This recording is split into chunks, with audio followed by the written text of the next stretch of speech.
Hello guys, welcome back to the channel. My name is Christian. Today we are replacing the emission valve for the Forerunner. We are replacing bank 1 and bank 2. So, bumalik na naman ang ating code, ang ating P2440 and P2442. Secondary air injection system stock open. Yung valve stock open, bank 1 and bank 2. Ayan.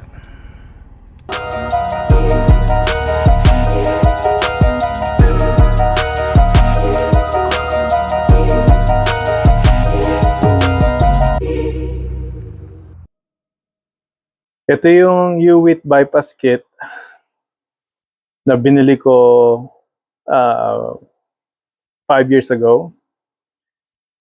Ito yung first version.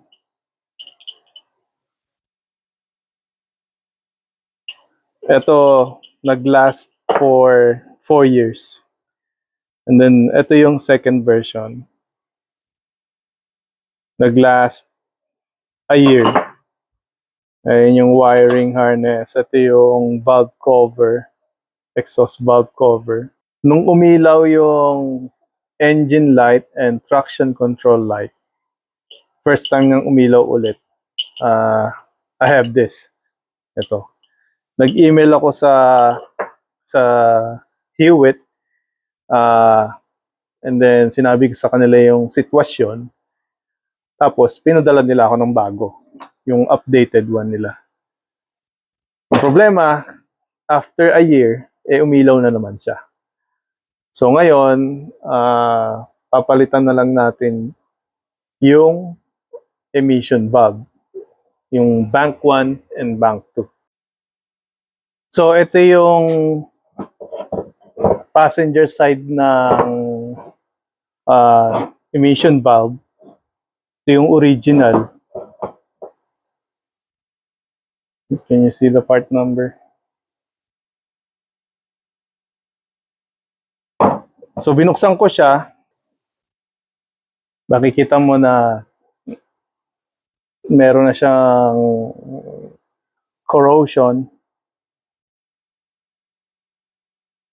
So kaya yung bank niya ay closed. So hindi na siya nag-o-open. Ito yung isa sa mga sakit ng Toyota. Because of this, ito, kasi nilagay nila for emission purposes. Pag umilaw yung engine light mo and traction control mo, yung sasakyan mo limp mode. Mawawalan ka ng power. Re-replace lang naman natin eh. Tatanggalin lang yung 3 bolts. Tapos yung 2 bolt dito. Meron siyang gasket. Yung gasket ko, hindi ko pinalitan kasi okay pa naman. So, re-reuse natin yun. Nakaipit lang naman yung gasket dito. So, ayan. Ayan yung luma. Hindi ko alam kung pwede mong i-repair yun eh. Kasi sa Pilipinas or sa ibang bansa, malamang to pwedeng i-repair.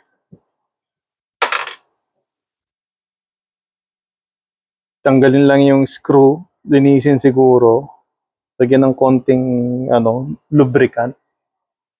Baka balik na siya sa dati. Malamang sa Pilipinas kayang gawin to, no?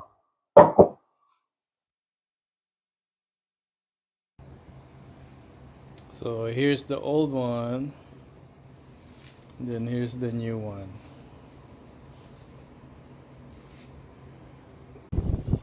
There you go, guys. Brand new valve.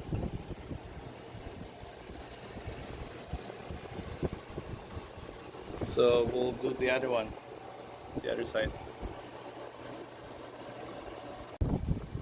Alright guys, valve is in.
Just gonna wait to warm up and then we'll turn it off.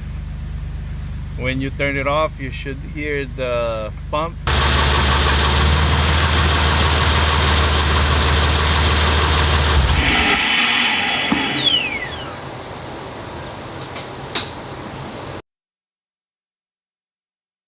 There's the pump.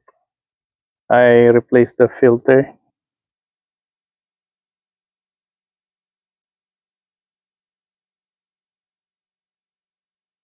That's it for this video, guys. Don't forget to share, like, and subscribe. Until next time, paalam po!